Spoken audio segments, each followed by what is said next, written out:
हमें बिहारी जी बहुत अच्छे लग रहे हैं।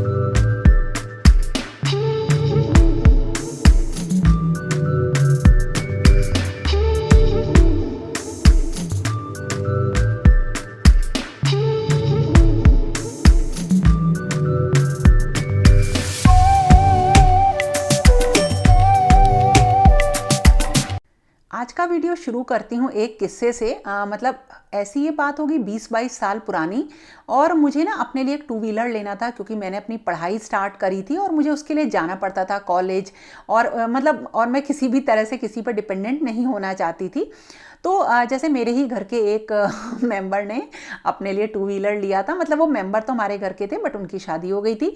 तो मैंने उनसे जब पूछा कि जो आपने टू व्हीलर लिया है कैसा है, तो उन्होंने बोला था कि मैंने अपने लिए नहीं लिया है, हस्बैंड ने लिया है।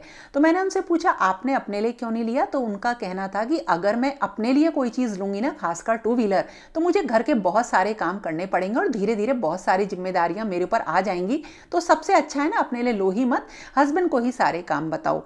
बड़ा दिमाग चलाया उन्होंने, लेकिन मैंने तो कभी भी ऐसा दिमाग नहीं चलाया। अपने लिए टू व्हीलर लिया और धीरे धीरे घर के काम करने स्टार्ट किए। और जब ये काम करने स्टार्ट किए तो पहले तो थोड़े बहुत सिर्फ अपने थे, लेकिन जैसे ही हम कुछ पढ़ते हैं, घर से बाहर निकलते हैं, तो एक समझ और एक सोच डेवलप होने लगती है। और फिर हम वही सोच अपने घर में अप्लाई करने की कोशिश करते हैं ताकि चीज़ें या रिजल्ट और अच्छा आए, और जिसकी वजह से हम वो जिम्मेदारियां खुद ले लेते हैं कि हम कहने लगते हैं ना कि अरे छोड़ो इसे हम कर लेंगे।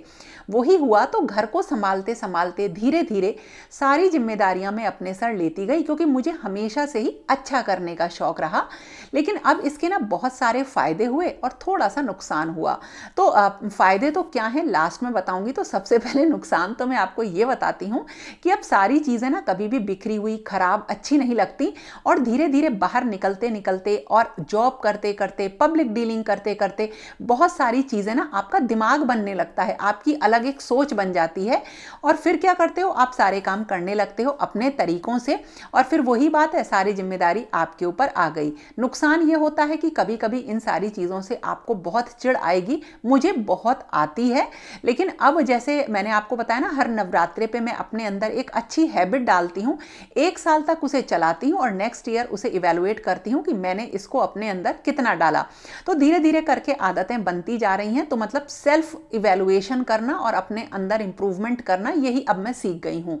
तो कभी कभी बहुत चिढ़ हो जाती है कि सारे काम क्या मुझे ही करने हैं। मतलब मेरा भी अपना काम है, मेरा भी अपना एक करियर है, मुझे भी कुछ अर्न करना रहता है अपने लिए, क्योंकि मुझे शुरू से इंडिपेंडेंट रहने की आदत रही है।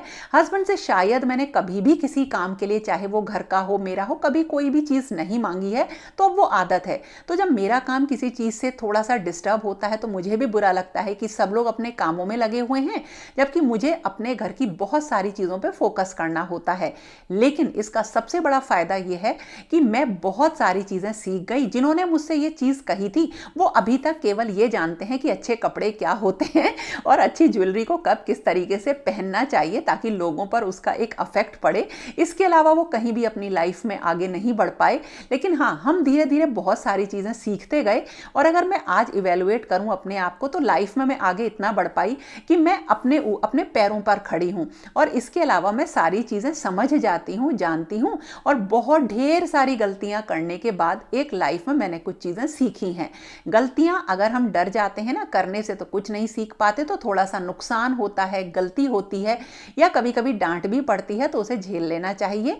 और आज ना बिहारी जी की मतलब एक जन्मदिन समझ लीजिए वो है। तो मेरे घर पे जो ये बड़े वाले कृष्ण जी हैं, इनको मैंने, इनकी सेवा जो मैं करती हूँ बिल्कुल बांके बिहारी जी मान के इनकी सेवा करती हूँ। तो आज क्योंकि उनका जन्मदिन है तो मुझे ये सारी चीज़ें उनकी चेंज करनी, मतलब उनकी पोशाक चेंज करनी है। और आज बनाना है थोड़ा सा मूंग की दाल का हलवा वगैरह भी। तो आज मुझे करण को लेकर जाना है, फ्राइडे है, और मुझे उसे अल्ट्रासाउंड करा के डॉक्टर को दिखाना है। सुबह से ही बहुत ढेर सारे काम हैं। और आज से एक दिन पहले जो अभी मैं आपको क्लिपिंग दिखा रही थी वो एक दिन पहले की थी। थोड़ा सा दिमाग परेशान होता है कि सारी चीज़ें जब अपने ऊपर आने लगती हैं तो उनको हमें मैनेज करना सीखना होता है। तो अब चिड़चिड़ाहट की बजाय जैसे ही कोई एक नई जिम्मेदारी या काम आता है ना, तो मैं ये सोचती हूँ कि इसको किस तरह से मैनेज करूँ, और जैसे ही वो मैनेज हो जाती है चीज़ तो मुझे खुशी होती है। और कभी कभी चिड़चिड़ाहट आती भी है तो मैं ये सोच लेती हूँ कि जो जितना काम करेगा वो उतना ही सीखेगा। तो इसलिए अगर कोई घर में काम करे ना करे, आपकी जिम्मेदारी है कि आपको अपना घर चलाना है और वो काम खुद करना है। और यकीन मानिए इससे आप बहुत कुछ सीख जाते हैं और बहुत धीरे धीरे करके बहुत आगे बढ़ जाते हैं। आपकी जो सोच डेवलप होती है ना, वो आपकी खुद की पर्सनैलिटी के लिए बहुत आगे तक आपको लेकर जाती है।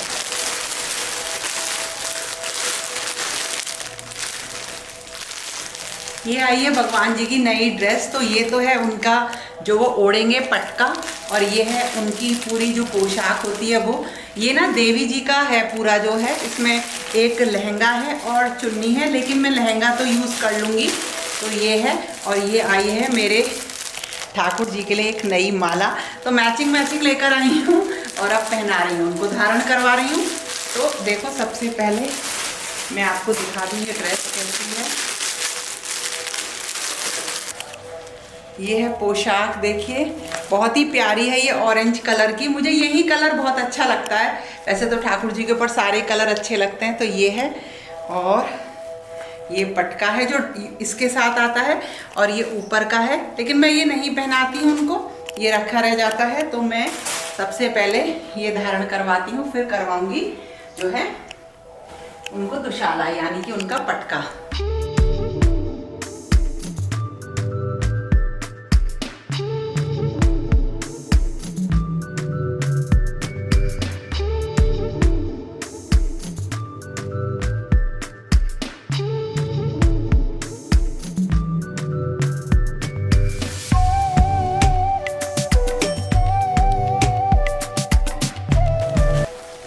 और ये जो देवी जी का आता है ना, इसके साथ एक तो आता है ये लहंगा, एक आता है ये जो है उनका ऊपर की चुन्नी आती है, और ये उनका पहनने का आता है, जैसे ब्लाउज टाइप होते हैं ना, ये वो है ऊपर का।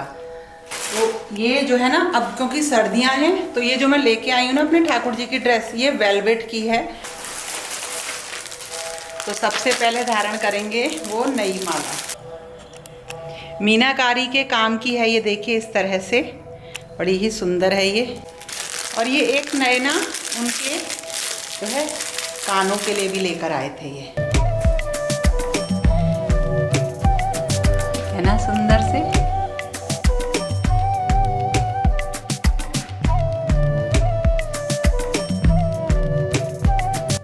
और इस तरह से मेरे बांके बिहारी जी रेडी हो गए हैं, और बस अब इनको जो इनके आभूषण है, श्रृंगार है, वो मुझे धारण करवाना है। और आज मुझे जाना है तो सबसे पहले भोग बनाना है। तो जो बिहारी जी का जो जन्मदिन होता है उस दिन मूंग की दाल का हलवा बनता है, तो हलवे का भोग लगता है। और इसके अलावा मैं आने के बाद भी मुझे कुछ भोग लगाने हैं, और दिन के लिए भी मैं भोग बना के जाऊंगी। और मुझे यहाँ से निकलना है करीब 9 बजे। तो सुबह ही सुबह मैंने ये सारे काम किए हैं, और आप लोगों को कुछ और अपडेट्स भी देने हैं जो इस छोटे वीडियो में मैं आपको नहीं दे पाऊंगी। और इस काम के चक्कर में देखो, आज मैंने अपना जो स्वेटर है वो भी उल्टा पहन रखा है। वैसे भी मैं उल्टा ही पहनती हूँ, जब काम करती हूँ तो गंदा नहीं होता है बहुत ज़्यादा। तो देखिए अब तैयार हो गए हैं मेरे ठाकुर जी, बिहारी जी तैयार हो गए हैं। श्रृंगार बहुत सुंदर हुआ, और अभी बहुत ढेर सारे काम करने हैं क्योंकि वो मुझे ही करने हैं। बच्चों का सहयोग अच्छा मिलता है। अमर थोड़े से अपने कामों में बिजी रहते हैं, थोड़े क्या बहुत ज़्यादा, तो वो भी निकल जाएंगे। लेकिन हाँ, आज उन्हें ठाकुर जी का और चीकू का ख्याल भी रखना है। तो घर पे किसी ना किसी को रहना रहता है, तो ज्यादातर कभी कभी करण, कभी अमर और कभी शानू की बारी आती है।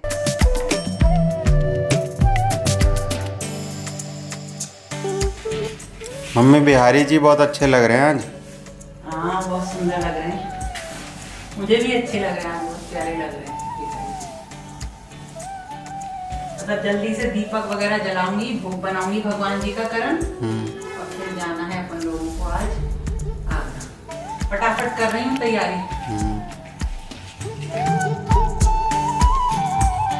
और इसके बाद मैंने मूंग की दाल का हलवा बनाया। तो थोड़ा सा अगर उसमें सूजी डाल के बनाते हैं तो बहुत टेस्टी बनता है, टाइम लगता है और साथ के साथ जो है घी का काम भी हो रहा है, मक्खन निकाला था उसका। और जो मूंग की दाल का हलवा की रेसिपी है वो मैंने आपके साथ कई बार शेयर करी है। तो अब सारे भोग वगैरह तैयार करने के बाद मुझे जाना है और जल्दी से आगरा पहुंचना है, क्योंकि सबसे पहले हमें करण का अल्ट्रासाउंड कराना है, क्योंकि वहाँ पर जो है हमें अल्ट्रासाउंड कराने के बाद आज डॉक्टर से भी पूरा हमें दिखवाना है करण को। तो इस तरीके से मेरी सारी तैयारी चल रही है। और अभी मौसम ना तो बहुत ठंडा है ना बहुत गर्म है, बड़ा मीडियम टाइप का मौसम है। तो मैंने ना अपना चिकन का कुर्ता निकाला, क्योंकि बहुत कंफर्टेबल रहते हैं और मुझे कंफर्टेबल कपड़े पहनने की आदत है। और हम निकल गए हैं और जहाँ पे हमें अल्ट्रासाउंड कराना है वो जगह हम फर्स्ट टाइम जा रहे हैं और वो आगरा में ही है। अगर वो हमें मथुरा में कराना होता तो हमारे लिए बहुत ईजी होता और हम फटाफट करा लेते, लेकिन थोड़ा सा हम टाइम लेके इसलिए निकले कि वहाँ हम टाइमली पहुँच जाएँ, क्योंकि उसके बाद जैसा कि मैंने आपको बताया मुझे जाना भी है। और जहाँ अल्ट्रासाउंड होना है वहाँ पे अभी चीज़ें मतलब वहाँ वो अंडर कंस्ट्रक्शन है और वहाँ पे ना हमें बहुत वेट करना पड़ा। यहाँ मुझे 3-4 घंटे लग गए। मैं आज आगरा आई थी, करण का अल्ट्रासाउंड कराना था, मैंने आपको बताया था। और आज वो सारी रिपोर्ट्स जो टेस्ट वगैरह हुए हैं वो सब डॉक्टर को दिखाने हैं और कंसल्ट करना है। तो आज पता चल जाएगा कि एग्जैक्टली क्या दिक्कत है और उसकी क्या जो है पूरा उसका क्या डॉक्टर का जो प्रिस्क्रिप्शन है वो हमारे हाथ में आ जाएगा, पूरा उसकी मेडिसिन वगैरह स्टार्ट हो जाएंगी। और हम तो मॉर्निंग में आए थे, करीब घर से निकले थे 9 बजे और उसके बाद जो अल्ट्रासाउंड जहाँ पे कराया वहाँ बहुत टाइम लग गया। मैं 2 बजे के करीब आई हूँ घर पे और फटाफट खाना खाया, बहुत भूख लग रही थी। तो मम्मी ना साग वगैरह बना के रखती हैं, तो बस उसे हमने खाया है। अब मैंने मम्मी से बोला है कि एक बढ़िया सी आप चाय पिला दो मुझे, और फिर चाय पीने के बाद मामा जी के साथ फिर जाना है डॉक्टर के पास। मम्मी ने बहुत अच्छा खाना बना रखा था और अब ना मम्मी चाय बना रही हैं मेरे लिए और चाय पी के ना मेरा सर जो बहुत भारी हो जाता है वो सही हो जाएगा।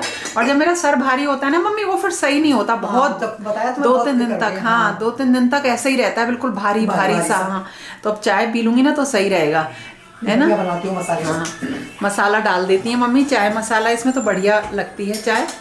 ये मम्मी का चाय मसाला गया इसमें ऐसी आ जाए करो बार-बार। और यहाँ पे आके ना बहुत रिलैक्स मिलता है, पता नहीं क्यों। मैं जैसे यहाँ पे आगरा में आती हूँ और रहती भी हूँ ना, तो जैसे सो के उठती हूँ तो बड़ा रिलैक्स रहता है। जैसे वहाँ जाती हूँ तो बड़ी भागम भाग सी रहती है, यहाँ बिल्कुल ऐसा लगता है रिलैक्स सा। सुबह उठो बिल्कुल शांत, अपनी चाय बनाओ, न्यूज़पेपर पढ़ो, घर मतलब बाहर बैठ के, कोई काम की चिंता नहीं, मतलब बड़ा रिलैक्स रहता है लाइफ में। तो जब मैं बहुत ज़्यादा, जिसे कहते हैं ना, बहुत ज़्यादा जब मैं ऐसी हो जाती हूँ, स्ट्रेस्ड हो जाती हूँ या बहुत काम मेरे पे आ जाता है, तो मैं हमेशा बच्चों से ही कहती हूँ कि अब ना मेरा ये काम ख़त्म हो जाएगा तो मैं मम्मी डैडी के पास जाऊँगी कुछ दिन के लिए और मैं रिलैक्स करके आऊँगी। इतना सूदिंग और इतना अच्छा लगता है ना, पूरा दिमाग बिल्कुल शांत हो जाता है, बढ़िया हो जाता है। तो अभी भी था मेरा कि मैं फेस्टिवल्स के बाद यहाँ आऊँगी मम्मी डैडी के पास और रह के जाऊँगी कुछ दिन अच्छे से। तो अभी तो खैर चक्कर लगी रहे करण की वजह से, फिर जैसे टाइम मिलेगा वैसे आऊँगी मैं यहाँ विंटर्स में, जैसे भी टाइम मिलता रहेगा। तो बहुत अच्छा लगता है, बड़ा रिलैक्स रहता है, बड़ी शांति सी लगती है, बहुत अच्छा लगता है। करण को हमने आप फिर से बोलो। करण को हमने दिखा दिया है और अब मैं जा रही हूँ, रात हो रही है और 6 बजे का टाइम है। हम 7 बजे तक, 7 सवा 7 बजे तक पहुँच जाएंगे और सब कुछ ठीक है। दवाई दे दी है डॉक्टर ने, डायग्नोज कर लिया है। थोड़ा बहुत बस ये है, मतलब ज़्यादा कोई ऐसी चीज़ नहीं है सीरियस। बाकी जब मेडिसिन चलेंगी तब पता चलेगा। और घर जाके बाकी अब देखते हैं घर में क्या है। मम्मी डैडी ने खूब बढ़िया खाना खिलाया, चाय समोसे खा के हम चल रहे हैं। और मैं इसलिए वीडियो बना लेती ना, मैंने आपसे कहा कि हमेशा एक मेमोरी रहे। तो हंसते हुए मम्मी के पास आते हैं और हंसते हुए जाते हैं डैडी के पास से। और डैडी ना हमेशा जब भी मैं जाती हूँ तो डैडी बहुत ढेर सारे फ्रूट्स दे देते हैं। मिठाई तो मैंने डैडी से बिल्कुल मना कर रखी है कि कोई मिठाई नहीं देनी है, इतने ढेर सारे फ्रूट्स देते हैं, बढ़िया बढ़िया अनार, सेब, अमरूद, सब सीजनल फ्रूट्स। तब हम जा रहे हैं।